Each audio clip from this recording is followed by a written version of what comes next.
자, 우리가 최근 이제 마가복음 13장에 이제 들어와서는 예수님이 직접 이 말세에 대한 여러 미리 예언된 말씀들 우리에게 주신 것들을 우리가 살펴보고 있습니다. 그래서 지난번 예수님이 말세와 관련해서 제일 먼저 주신 말씀이 뭐였는가 하면 사람을 조심하라는 거였어요. 많은 사람들이 주의 이름을 빌미로 그렇게 말은 주님, 말은 성경 말씀 이런 것을 말할지 모르지만은 그 속에 사람의 영혼들을 멸망으로 끌어가는 거짓된 그런 사람들이 많이 일어나게 될 것이고, 대놓고 거짓말하는 사람들뿐만 아니라 자기가 거짓된 것을 가르치는 줄도 모르고 자기도 멸망하고 남들도 멸망하게 하는 그런 깨어있지 않는 그런 많은 거짓된 교사나 사역자들, 이런 사람들도 말세 때 많이 나타나게 될 것이기 때문에 다른 방법은 없고, 우리가 성경 말씀 열심히 평소에 열심히 보고 또 보고 웬만한 목사들보다 더 성경에 정통한 사람이 되어서 그런 사람들 우리가 분별하고 걸러내는 것 말고는 달리 방법이 없습니다. 그래서 주님께서 제일 말세와 관련해서 제일 첫 번째로 주셨던 말씀은 바로 사람을 조심하라는 것이었고, 우리 지난 시간 바로 또 전주에 나눴던 내용들은 이 말세 때가 되면은 난리의 소문들, 자연재해들, 나라 간의 전쟁과 분쟁들 이런 것들이 많이 생길 거라고. 근데 이런 건 이미 제가 지난번 지진표도 보여드리고 또 우리 주변에 일어났던 많은 전쟁들, 우리 1900년 이후로 얼마나 많은 전쟁이 일어났습니까? 1, 2차 세계대전만 해도 얼마나 큰 전쟁인지 모르는데 베트남전도 있었죠. 우리나라도 6.25로 전쟁을 겪었고, 중동 저기 사우디 이런 데는 허구한 날 전쟁이고, 지금도 이스라엘하고 중동 그런 나라는 전쟁하고 있고, 아프리카는 건국 이래 작은 나라들은 건국된 이후로 지금까지 계속 전쟁만 치른 나라들도 많이 있습니다. 그래서 우리가 이 지구상의 역사상 많은 인류가 살아왔지만은 지금 그러니까 1900년대 이후로 만큼 전쟁이 많이 벌어진 때가 없었어요. 그러니까 우리가 말세가 정말로 코앞에 다가왔다는 걸 정말로 절실히 깨달아야 됩니다. 자, 그리고 오늘은 이제 주님께서 사람 조심하라는 거 말씀하셨고, 또 말세에는 이런 정조 증상들이 있을 거라는 걸 말씀하셨어요. 그리고 이제는 말세의 때가 되면 어떤 일이 일어날 건지를 주님께서 이제 구체적으로 말해주는 장면이 나오는데, 자, 오늘 9절 말씀, 마가복음 13장 9절 말씀에 보면 뭐라고 되어 있습니까? 사람들이 그러니까 여기 너희라는 말은 믿음의 사람들을 말하죠. 너희를 공회에 넘겨주겠고, 여기 공회는 지금 이 시대로 말하면 교회나 이런 것들을 생각하면 됩니다. 그런데 이런 것들이 다 타락하고 부패해가지고 엉뚱한 그런 모임들이 될 거예요. 옛날에 중세 가톨릭도 오히려 종교개혁을 하려고 하는 사람들을 막 잡아 죽이고 그랬잖아요. 주님의 이름으로. 말은 예수의 이름, 말은 하나님의 이름으로 그렇게 했지만은 실제로는 사단의 앞잡이가 되어 있었던 거예요. 그러니까 우리가 말세 때는요, 그 어떤 단체든 무엇이든 그런 거 자꾸 믿으면 안 되고, 저도 앞으로 무슨 교단이나 이런 데 저는 가입하지 않으려고 합니다. 앞으로 어떻게 될지 모르기 때문에 오직 말씀대로 이렇게 가정교회 지켜나가든지 하여튼 하나님이 더 규모를 키워주시면 어쨌든지 간에 이제 교단에 가입하는 것도 이제 섣불 내서는 안 될 그런 시대가 되었어요. 그래서 지금 미국이나 저런데, 미국도 지금 믿음이 많이 쇠퇴했잖아요. 근데 미국에 깨어있는 교회들은 점점 독립교회로 그렇게 나가고 있는 그런 분위기들이 있습니다. 그래서 하여튼 앞으로 하여튼 그렇게 할 것이고, 하여튼 여기도 오늘 말씀해 보면요, 여기 공회, 여기 너희를 회당에서 매질하겠음, 이렇게 공회든 회당이든 다 예수님 시대의 공회나 회당은 다 지금으로 말하면 교회나 큰 교회 아니면 총회 이런 모습들이 될 텐데, 그런 곳에서 어떻게 한대요? 사람들이 너희들, 예수 그리스도를 믿는 너희들을 매질하고 고통을 주고 핍박을 하고 그렇게 할 것이라는 거예요. 그러니까 말세 때는요, 이런 종교적인, 그러니까 우리가 말하는 지금 교회나 총회나 교단이나 이런 것도 어떤 식으로 타락해 갈지 아무도 예측할 수 없어요. 그래서 우리가 늘 준비되어 있어야 됩니다. 자, 그런데 기억해야 될 것이 뭔가 하면요, 말세 때에는 우리가 다른 잘못이 아무도 없음에도 불구하고 예수를 믿는 그 믿음 때문 그 한 가지 이유만으로 사람들에게 잡혀가서 매질을 당하고 여기 권력자들과 임금들 앞에 서게 될 것이다. 고난의 시간들을 겪게 될 것이래요. 우리가 하나님 믿으면 하나님이 이 고난들을 다 물리쳐가지고 다 그런 것들을 안 겪게 해주셨으면 좋겠는데, 말세에 때 하나님이 그렇게 하시는 게 아니고 우리 믿음의 사람들이 이런 고난의 시간들을 거치도록 허락하시겠대요. 그 이유가 뭔가 하면요, 이게 마가복음 13장 9절 끝부분에 보면 이는 그들에게 증거가 되려 함이라 이렇게 말하고 있습니다. 자, 그 다른 역본, 그러니까 요즘 현대 성경, 제 현대말로 번역된 성경에 보면은 그들에게 증거가 되려 함이라, 요 말 어떻게 번역해 놓고 있는가 하면 복음을 전할 기회가 될 것이다, 이렇게 번역이 되어 있는데, 자, 이게 무슨 말인가 하면요, 마지막 때 사람들이, 우리가 아무 하나님의 믿음의 사람들이 잘못이 없음에도 불구하고 사람들이 핍박하고 막 이렇게 재판정에 세우고 온갖 악한 일들을 행할 거예요. 그런데 하나님께서 하나님의 백성들이 그런 고통을 받는 그런 가운데도 그들이 그런 자리에 서도록 하는 이유가 뭔가 하면은 그들에게 증거가 되도록 하기 위해서, 마지막 하나님의 심판을 맞두고 마지막 이 지구 종말의 막바지에 가서는요, 하나님이 하나님의 백성들의 입을 통해서 너희들의 잘못된 것을 깨닫게 하는 마지막 경고로 우리를 세워두실 거예요. 근데 우리는 그 고난의 시간들을 감수할 수밖에 없는 그런 때가 오기도 할 것입니다. 이 말씀이 두렵고 걱정이 되기도 하지만은 어쨌든 우리는 이 마지막 때 우리의 믿음을 지킬 수 있도록 작관 앞에 기도하고 준비되어 있는 모습이 꼭 필요합니다. 그런데 하여튼 이렇게 하나님의 백성들이 그런 많은 권력자들이나 어떤 재판정이나 여러 사람들이 모인 자리에서 이런저런 말들로 고통을 당하고 모함을 당하고 그렇게 할 때 하나님께서 그 믿음의 사람들의 입을 통해서 그 심판받을 사람들의 증거를 삼아줬네요. 증거를. 그래서 그 말을 듣고 어떤 사람은 돌아오겠지만은 대부분의 사람들은 그 말에 순종하지 않고 끝까지 그리스도인들의 핍박하다가 그 그리스도인들의 입에서 나왔던 그 말로 인해서 그들은 정죄를 받을 거예요. 자, 그래서 우리가 이 말씀들을 보면서, 그리고 이 마지막 우리 그 믿음의 사람들이 이렇게 잡혀가서 고난을 당하고 힘든 일을 당할 때 하나님께서 뭐라고 말하는가 하면은, 그때 사람들이 너희를 끌어다가 넘겨줄 때, 여기 11절에 나오죠. 무슨 말을 할까? 미리 염려하지 말고 무엇이든지 그때 너에게 주시는 그 말을 하라, 이렇게 예수님께서 가르치고 있습니다. 그리고 뭐라고 또 덧붙이는가 하면, 그때 우리가 미리 생각할 필요 없이 그때 때가 딱딱 되면 하나님이 할 말을 딱딱 주실 텐데, 그때는 그게 내 머리와 내 입술에서 나오는 말이 아니고 누가 하는 말이래요? 성령님께서, 하나님께서 믿음의 사람들을 통해서 마지막 심판받을 사람들을 향해서 증거가 되는 심판의 말들을, 그리고 그 중에 일부 돌아올 사람들에게는 또 생명의 말씀이 될 것이지만은 다른 사람들에게는 심판의 증거가 되는 그런 말씀의 기회들이 될 것이라고 그렇게 말을 합니다. 그래서 우리 말세 때 미리 너무 걱정할 필요 없어요. 내가 말세에 내 믿음을 지킬 수 있을까? 그때 사람들이 우리 잡아가면 내가 무슨 말해? 이런 거 미리 걱정하지 말아요. 그때가 되면 우리가 생각지도 않았던 그런 놀라운 말들로 그들의 입을 다 닫을 수 있는 그런 엄청난 말들을 내가 하는 게 아니고 하나님이 우리 입술에 담아 주실 거예요. 그래서 스데반 집사와 같은 사람도 그렇게 마지막 순교를 당하기 전에 자기보다 훨씬 더 똑똑하고 대단했던 바리새인들 서기관들이 입이 열리지도 못하도록 그 박식한 성경 말씀으로 그들의 입을 다 닫아버리잖아요. 그와 같은 일들이 우리에게도 일어날 것입니다. 자, 그리고 또 마지막 때 어떤 현상이 있는가 하면요, 이 믿는다는 것 때문에 여기 보면 형제가 형제를, 12절 보세요. 형제가 형제를, 그러니까 혈육이 우리를 죽이는 자리에 내몬다고 합니다. 아버지가 자식을 죽는 데 내주며 자식들이 부모를 대적하여 죽게 하리라. 끔찍한 일이잖아요. 다른 사람도 아니고 같은 피를 나눈 그런 가족들이, 혈육들이, 부모와 자식이 서로가 서로를 죽이는 자리에 내어준대요. 그러니까 우리 지금도 보세요. 지금도 어떤 가족들은 다 믿는 가정이 있지만요, 어떤 사람 아무리 열심히 믿어도 집에 안 믿는 사람이 있는 그런 가정들도 있어요. 그런데 집안에는 마지막 때가 되면 이런 종교적인 문제가 더 거칠어져 가지고 어떤 사람은 끝까지 절대로 안 믿고 자기 가족이라도 저건 확 죽어 없었으면 좋겠어 이래 가지고 믿는 사람을 당국에 고발한다든지 나중에 악한 정보가 분명히 들어설 거예요. 그때 그 권력자들한테 자기 가족이 죽도록 내어주는 그런 일들이 일어나게 될 것을 말하고 있습니다. 근데 뭐 설마 아무리 그래도 그런 일이 일어나겠나 우리 생각할지 모르지만은요, 지금도 저 이스라엘의 독실한 유대교 신자들 어떻습니까? 그 집안에서 그리스도인이 나오면요 당장에 쫓겨납니다. 그리고 우리가 잘 아는 이슬람에서는요 그리스도인이 나오면 어떻게 합니까? 쫓아내는 걸로 끝나지, 그냥 죽여버립니다. 명예살인이라 그러죠. 그런 일들이 지금 이 시대에도 일어나고 있는데, 성경이 말하는 악한 정보가 생기고 사람들도, 우리 인간들이 똑똑한 것 같아도 얼마나 쉽게 잘 선동당합니까?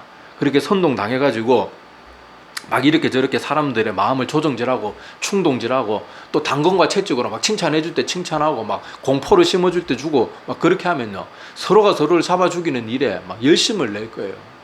이런 일이 역사에 없었던 게 아니에요. 우리 6.25 때를 한번 생각해 보자. 가까운 6.25 때. 6.25 때 여러분 우리나라에 공부 많이 했다는 그런 대학생들, 그런 애들이 저기 북한에 빨갱이주의 그 공산주의에 물들어갖고 어떻게 했습니까? 그 이제 19, 20살, 뭐 20, 20대 초반 이렇게밖에 안 된 청년들이요, 자기 동네 친구들, 그런 사람들 교회 다닌다는 이유만으로 다 끌어잡아가지고 죽창으로 찔러 죽이고요. 자기 동네 어르신, 자기 어렸을 때 자기를 이렇게 돌봐줬던 동네 어른들도 다 잡아 죽이고 매질하고 온갖 악한 일을 다 행했잖아요.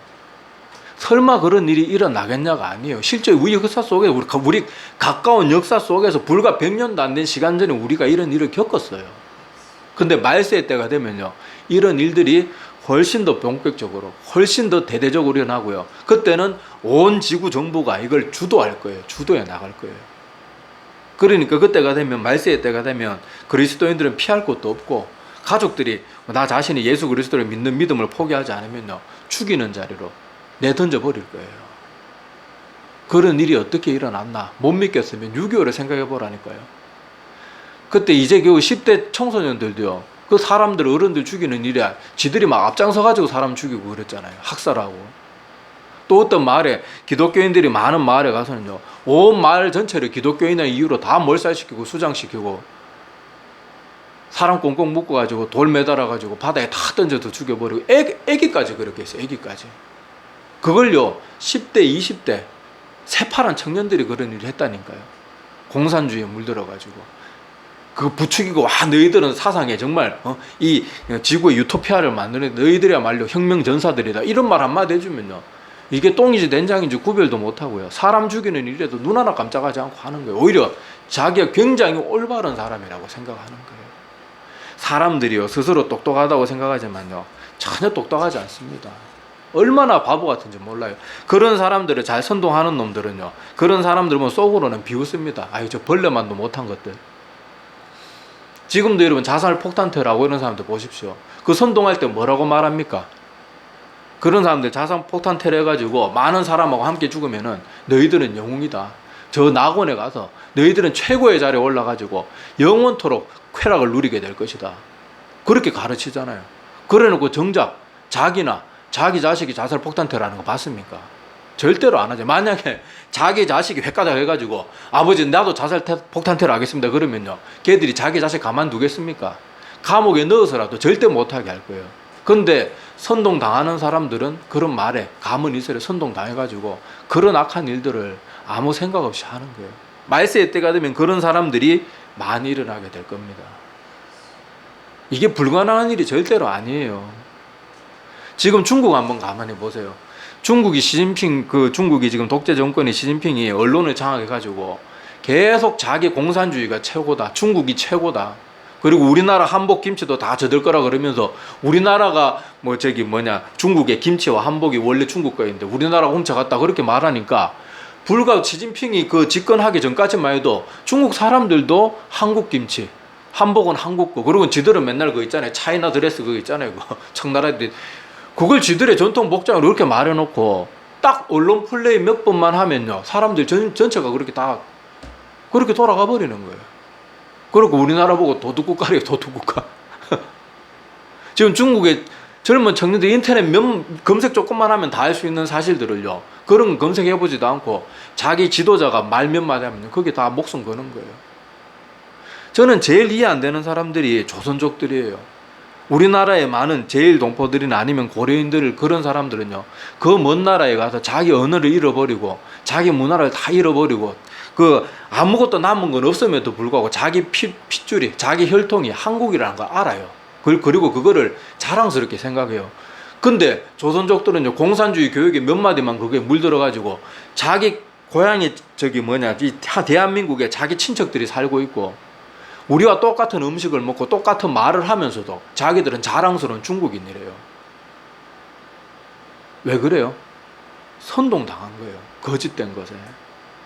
얼마나 쉽게 사람들이 변질되는지 보란 말이에요. 말세 때 이런 일이 설마 일어나겠냐가 아니고, 말세 때 정말 강력한 중앙 집권 정부가 세워지게 되면요, 이런 일들은 지금보다 훨씬 더 일어나기 쉽게 될 거예요. 공산주의가 한때 온 세계로 입설했을 때 했던 일들을 보란 말이에요. 또 하나만 예를 더 들어봅시다. 2차 대전을 일으켰던 원흉이 누굽니까? 히틀러잖아요. 히틀러가 사람들의 민심을 어떻게 샀습니까? 나는 우리 독일에서 저 공산주의를 몰아내겠다. 그래가지고 사람들한테 인기를 얻은 다음에 오히려 공산주의보다 더 악한 일을 하는데 사람들이 히틀러 말이라 그러면은 앞뒤 안 가리고 다 믿기 시작하는 거예요. 왜냐? 저 사람은 공산주의를 척결하는 데 앞장선 사람이다. 그리고 그 다음부터 무조건적인 믿는 거예요. 우리나라도 보세요. 극우주의자나 극좌파 있는 사람들이랑 무조건 자기 세력이 말하는 건 무조건 다 맞다예요. 이게 사람들이 판단력을 잃어버리고 선동당하기 시작하면 이런 문제가 생기는 거예요. 저는 이번 코로나 겪으면서 너무나도 마음에 큰 충격을 받았던 게, 교회의 많은 그리스도인, 심지어 사역자들까지도 정광훈이라는 사람을 지지하고 교회에서도 제명되고 목사에 면직된 그런 사람을 평소에는 그렇게 욕하다가 문재인 정부 싫다고 문재인 정부 앞장서 욕하니까 우리나라에 내놓으라는 목회자들이나 대부분의 약간 보수적인 생각을 가지고 있는 많은 목회자들은 거기 성도들이 피가 트는 건 거기 다 보내고요. 정신 못 차리는 거예요. 그걸 보고 전 너무 충격을 받았고, 더 큰 충격은 시골교회 막 이렇게 좀 분별력이 없는 좀 그런 사람들이 그랬다 그러면 이해를 하겠어요. 우리나라에 제일 큰 교회를 가지고 있다는 몇몇 교회 목사들, 우리나라에서 이름만 대면 알 수 있는 그런 목회자들까지도 그런 일에 동참했는 거 보면서 저는 너무 큰 충격을 받았습니다. 아, 말세 때는 정말로 아무도 믿을 사람이 없구나. 정말 성경 말씀 외에는 자칫 잘못 내가 만약에 평시운동했다 그러면 저런 사람들 쫓아가다가 같이 멸망하겠구나. 정말 간담이 서늘하더라고요. 그 모습들을 보면서. 그러니까 우리가 정신 차리고 깨어 있어야 됩니다. 자, 그래서 우리 마지막 때가 되면요, 이렇게 가족들, 혈육들, 그리고 친구들, 우리가 믿었던 사람들이 우리를 죽음의 자리로 내몰게 될 거예요. 그런데 그런 일들이 어떤 사람들 통해서 일어나는가 하면 거짓된 것에 쉽게 선동당하는 사람들을 통해서 그런 일들이 일어나게 될 것입니다. 자, 그런데 이 가운데서도 구원받는 사람들이 등장합니다. 자, 마지막 13절에 보면 뭐라고 되어 있습니까? 또 너희가 내 이름으로 말미암아 모든 사람에게 미움을 받을 것이나. 자, 여기 다른 이유가 없어요.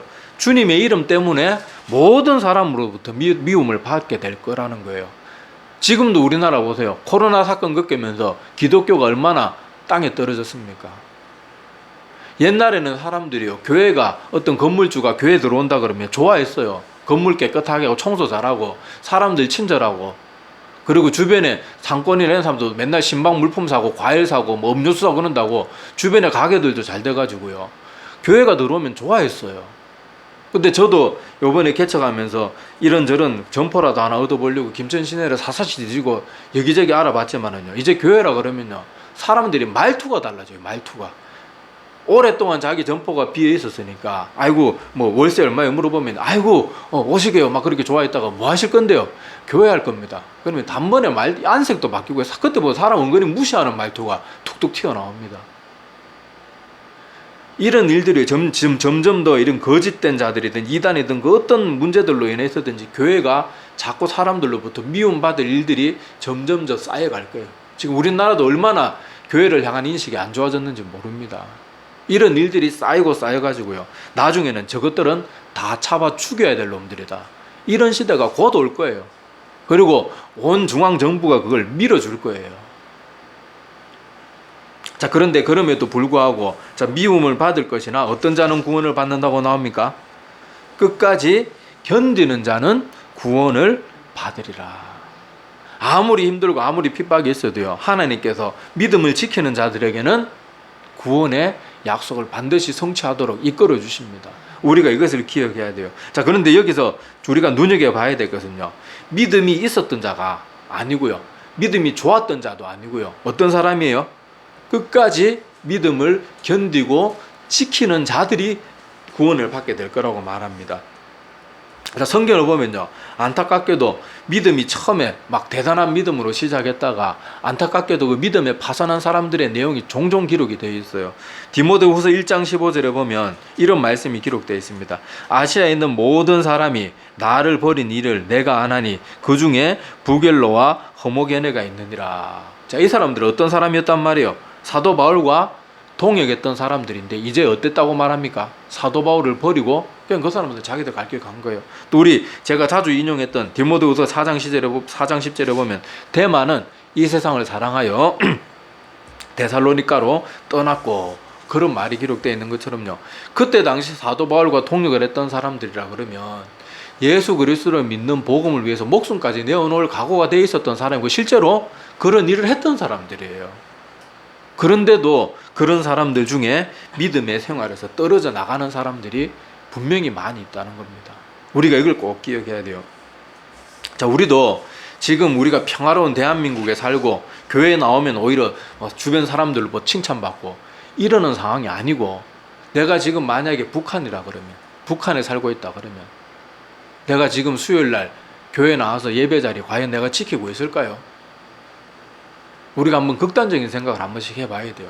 사람들은 자기가 믿음이 좋다고 생각하는데, 예배의 자리도 제대로 안 지키면서 믿음이 좋다고 생각하는데, 과연 내가 북한이나 저 이슬람권이나 아니면 교회에 대해서 굉장히 안 좋게 생각한 그런 문화권에 내가 살고 있다면 내가 지금 예배의 자리 지킬 수 있을 것인가 생각해 보세요. 거기서부터 내 믿음을 점검해 나가야 됩니다. 대한민국이 지금 적화 통일이 돼가지고 공산화가 되었다. 교회 나갈 사람 과연 교회 몇이나 남을까요? 목사들 중에는 몇이나 남을까요? 생각해 봐야 돼요. 내가 옛날에 뜨거운 체험이 있었고 옛날에 무슨 은사를 받았고 내가 옛날에 하나님 잘 섬기고 아무것도 중요한 게 아니에요. 내가 주님이 부를 때 그때까지 내가 끝까지 믿음을 지키고 견디고 있었느냐, 그거 말고는 과거에 내가 뭐 어쨌다, 나는 믿음이 좋았던 사람이다, 이런 거는 아무 소용이 없어요. 아무 소용이 없어요. 끝까지 믿음으로 지키는 그 사람, 그 견디는 사람들이 하나님께서 지켜주는 그런 믿음이 될 거예요. 제가 학생들을 가르칠 때도 그렇고 항상 사람들에게 그걸 강조합니다. 예배의 자리 꼭 지키십시오. 예배의 자리 한두 번 빠지는 거 절대 가볍고 하찮게 여기지 마십시오. 다들 한두 번 빠지는 걸로 멸망의 길로 갔습니다. 근데 사람들이 이런 말 안 들어요. 안 들어요. 다 그런 식으로 다 사람들이 믿음에서 떨어져 나가고 다 멸망의 길로 갔는데 잘 안 들어요. 아유, 뭐 한두 번 빠질 수도 있죠. 그렇게 가볍게 생각하는 사람들 믿음 끝까지 가는 경우가 거의 없습니다. 우리가 인간이기 때문에 어떤 때는 막 예배가 드리고 싶어서 못 견뎌가지고 막 정말 기쁨으로 예배 드리는 때도 있어요. 그런데 어떤 때는 막 여러 가지 세상 일도 잘 안 되고 막 걱정거리도 많고 뭐 컨디션도 안 좋고 막 그러면은 예배의 자리에 잘 인간적으로 나가기 힘들거나 가기 싫을 때가 있어요. 근데 그럴 때도 우리는 믿음의 자리, 예배의 자리를 지켜야 돼요.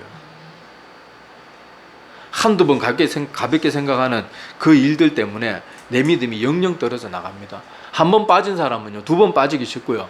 두 번 빠진 사람은 세 번, 네 번 빠지기 쉽고요.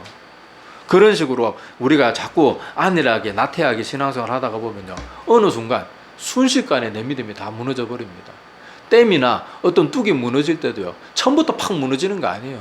균열이 생기고 거기에 물이 쫄쫄 새다가 점점 구멍이 커지고 그러다가 쩍쩍 갈라져가지고 한순간에 확 무너져 내버리는 거예요. 근데 많은 사람들이 그런 걸 별로 대단하지 않게 생각하더라고요.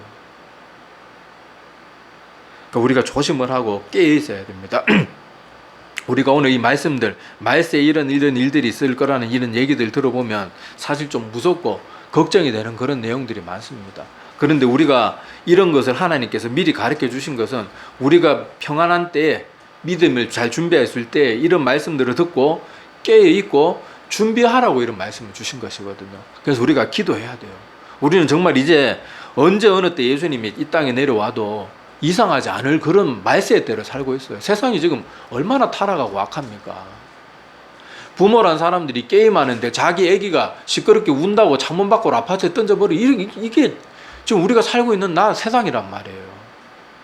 미국 보세요. 뻑하면 총기 난사로 쥐도 죽고 사람들 수십 명씩 쏴 죽이고 자기가 피부색이 다르고 인종이 다르다고 무차별적으로 폭력을 행사해서 죽이고요. 이 정상이 아닌 시대예요, 지금은. 그런데도 우리는 아직도 매일 쉽게 너무 하루를 가볍게 그렇게 생각하면서 살아가는데, 우리는 지금 그럴 때가 아니고 말씀으로 철저하게 내 영혼을 준비시키고 하나님 앞에 기도해서 이 환난의 때를 면할 수 있도록, 이거 환난의 때 겪고 싶은 사람이 있습니까? 없잖아요. 면할 수 있도록 기도도 해야 되고, 또 부득이하게 그런 일들을 우리가 만났을 때 넉넉하게 이길 수 있는 믿음을 달라고 미리 기도에 저축을 해둬야 돼요. 해둬야 돼요. 그리고 다시 말씀드리지만요, 이 마지막 때에 절대 사람들에게 선동당하지 않도록 조심하십시오. 세상에 불필요한 소식들 끊어 나가세요. 좌파든 우파든 여러분들이 보수의 색깔을 갖고 있든 진보의 색깔을 갖고 있든 난 그건 생각 중요하지 않아요. 제발 상식적으로 생각하고 한쪽 논리에 갇혀가지고 옳은 건 옳다, 아닌 건 아니다라고 말해야지, 한쪽 논리에, 진영 논리에 빠져가지고 말도 안 되는 그런 주장이 넘어가는, 쉽게 선동당하는 그런 모습으로 절대 살지 말고. 요즘 사람들이 모이면요, 남자들은 모이면 주로 정치 얘기하면서 맨날 나라 욕하고요, 또 여자분들은 모여가지고 맨날 뭐 임영웅이가 어떠네, 뭐 김호중이가 어떠네, 맨날 연예인들 얘기는 하고 있고요. 이 세상이 이렇게 악하고 세상이 이런데도 사람들 입에 나오는 말은 맨날 그런 아무 쓰잘데기 없는 말, 하면 할수록 내 영혼이 더럽혀지는 말들을 왜 이렇게 열심히 핏대를 하면서 비싼 밥 먹고 왜 그런 얘기를 하는지 모르겠어요. 정신 차려야 돼요. 우리가 지금 뭐 연예인 얘기, 정치 얘기 뭐 이런 거 하고 그런 거에 시간을 그렇게 낭비하고 그럴 때가 아니에요, 지금. 제발 우리 정신 차립시다. 내가 사람들 지금 만나가지고 어떤 사람들은 어떤 대화가 오가고 있는가 보면서 자기 영혼의 상태를 가만히 생각해 보세요. 어떤 사람 가만히 한심하다는 생각이 드는 사람들 많을 거예요. 내가 심심할 때 스마트폰 들고 뭘 검색하고 어떤 내용 듣고 그런 거 듣고 있는지 한번 자기 자신을 가만히 돌이켜 보세요. 내가 지금 얼마나 한심하게 살고 있는지. 이래서는 안 됩니다. 우리가 정말로 정신 차리고 깨어있고, 또 거짓된 사람들 손아귀에 놀아나지 않도록, 그런 선동에 놀아나지 않도록 우리가 깨어있지 않으면요, 내 부모를 갖다 잡아 죽이고 내 형제를 갖다 잡아 죽이면서도 나는 잘났다고 생각하면 그런 사람이 그런 엉뚱한 사람이 될 수밖에 없어요. 말씀 가운데 정말로 정신 바짝 차리고 깨어있어 가지고 옳은 건 옳은 줄로 알고 아닌 건 아닌 줄로 알고, 하나님이 이런 건 기뻐하시고 이런 건 기뻐하지 않는 줄 확실한 분별력을 가지고 있어야 돼요. 자꾸 이 관계 저 관계 사람 대인관계에 끌려가지고 이건 분명히 하나님이 아닌데도 사람들 때문에, 눈치 때문에 막 하지 말아야 될 거 하고 가지 말아야 될 거 막 하고 사람들하고 엉뚱한 사람들하고 어울려하고 시간 낭비하고 그렇게 살지 말라는 거예요. 깨어있는 그런 시간들이 꼭 되시기를 바랍니다. 자, 또 오늘 말씀의 결론은 이거예요. 구원은 믿었던 자들, 과거에 믿음이 좋았던 사람들, 이런 사람들에게 주어지는 게 아니에요. 끝까지 그 믿음을 붙들고 지키는 사람들, 그 사람들에게만 구원이 주어진다는 것을 꼭 기억하시기를 바랍니다. 과거에 자기의 뜨거웠던 믿음들에 그렇게 그 과거의 향수에 빠져가지고 지금 내 신앙생활이 엉망진창이면서도 아이고 나 옛날에 믿음 좋았으니까 하나님 설마 날 버리겠어, 그렇게 생각하면서 계속 아니라고 나태하게 살지 말고 끝까지 참된 믿음으로 하나님 붙들고 매달리는 우리 모두가 되기를 소망합니다. 기도드리겠습니다.